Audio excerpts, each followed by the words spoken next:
السلام عليكم ورحمة الله وبركاته. ازيكم يا حبايبي؟ عاملين ايه؟ يا رب تكونوا بخير وتكونوا بأتم صحة وأحسن حال. اذكروا الله، لا إله إلا الله، وصلوا على النبي حبايبي عليه أفضل الصلاة والسلام. بشكركم كده من قلبي على الكومنتات الحلوة اللي بتكتبوها لي في الفيديوهات. ربنا يجبر بخاطركم جميعا يا رب، جبرا يتعجب له أهل السماوات والأرض، ويديمكم نعمة في حياتنا، اللهم آمين يا رب العالمين. بشكركم كده من قلبي والله. تعالوا نعمل كده يا حبايبي روتين كده في المطبخ بتاعنا، روتين بسيط كده، ومن روتينات ام محمد المتواضعه البسيطه. طبعا اخدت كان عندي شويه مواعين قليلين كده، اخدتهم وغسلتهم عند السلم وانا قاعده.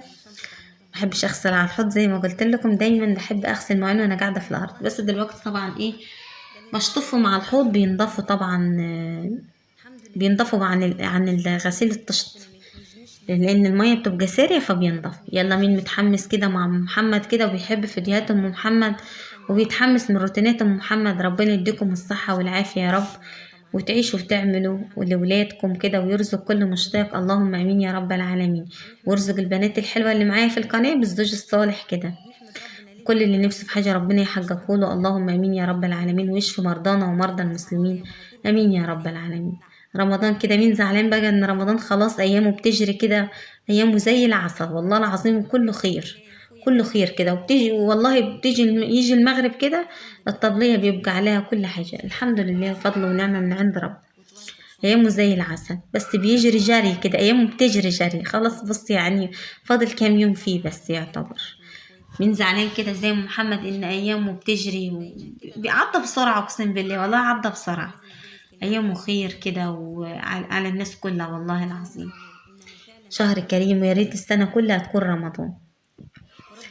هنا يا حبايبي طبعا شطفت المواعين كده على الحوض بتاع الحنفية، وكنت مصبنة البوتاجاز كده، نشفته بس كده من المية زي ما انتوا عارفين. ولا بحب اجيب حاجة وسخة قدام الكاميرا، ولا حاجة مدهن، او بعمل عليه اكل وبعمل كل حاجة وبيدهن، بس بصبن وانضف، بس مش بحب اجيب الدهون او وساخة قدام الكاميرا بصراحة. مش بحب كده يعني.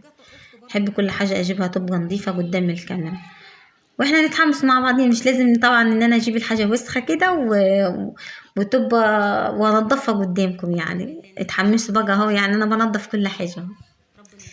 ربنا يا رب يديكم الصحة والعافية وتعيشوا وتعملوا.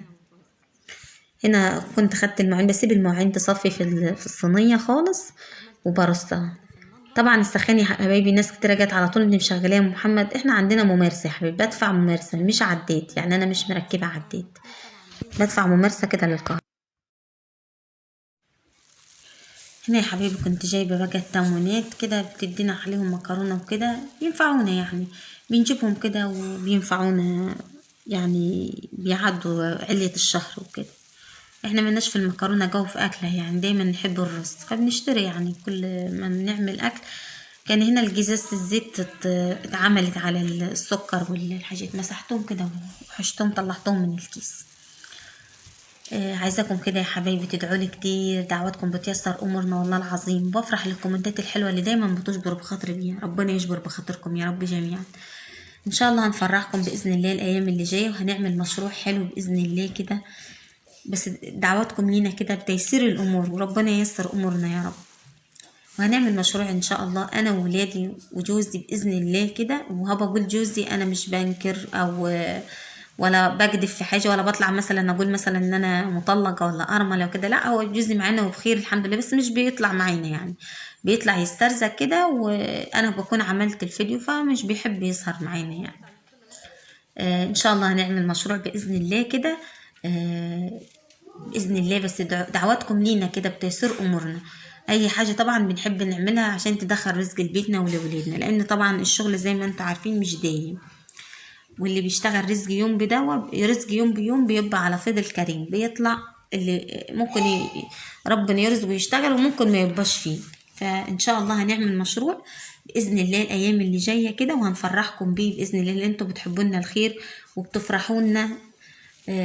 بتفرحونا لما بنعمل حاجة، والله العظيم بتفرحونا. أنا عارفة إن انتوا بتحبوا لي الخير من غير ما تشوفوني، رغم إن انتوا بتشوفوا الروتين بس وبتسمعوا صوتي، بس عارفاكم إن انتوا بتحبوا لي الخير. ربنا يسعدكم يا رب ويخليكم ليا وما تحرمش منكم أبدا. إيه رأيكم في الوزات الحلوين دول كبروا؟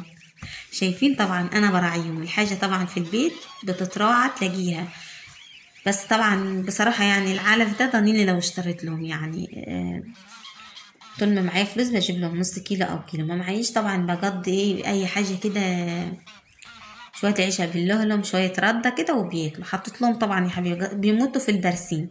البرسيم ده طبعا انا بضطر اقص لهم كل يوم شوية عشان خاطر ايه بيحبوا البرسيم بيحبوا الخضر. بصوا اول ما بحط الاكل بيرجروه على البرسيم، على الخضار طبعا بنسميه عندنا حشيش.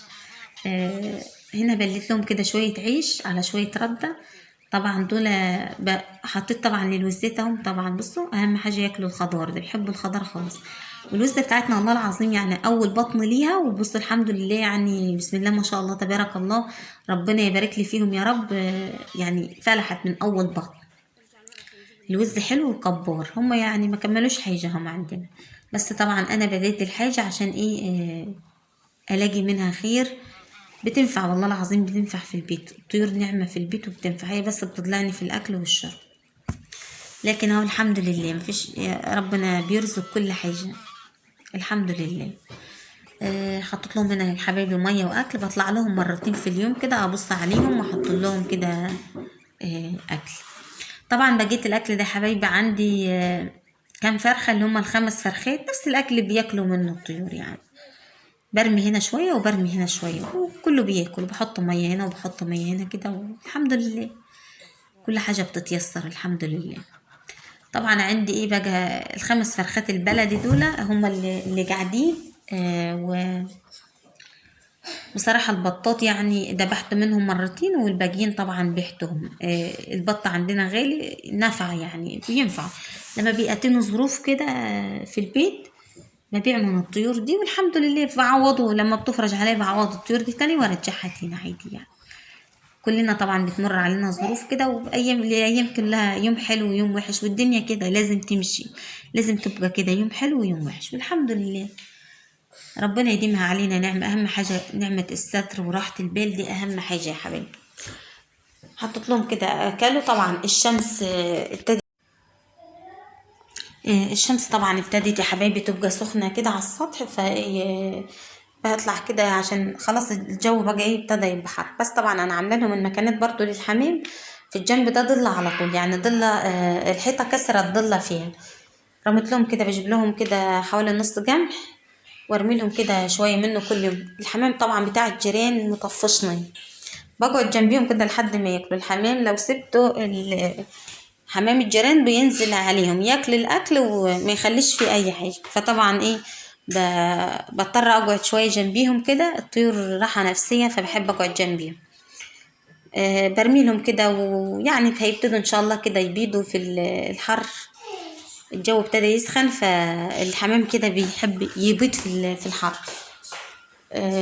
عملت لهم عامله لهم كده كل جزء كده بعيد عن التاني كده عشان خاطر ايه يبيض فيه.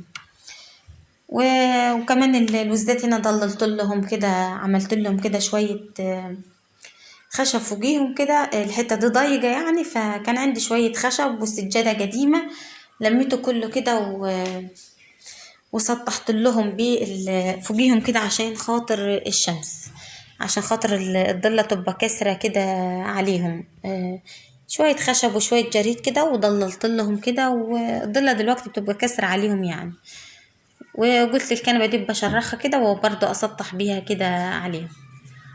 الطيور حلوة في البيت وبتنفع وخير في البيت والله. هنا الأوضة دي اللي بنشر فيها مخليها نظيفة كده عشان خاطر التنشير، عشان خاطر الطيور بتلم دبان وكده.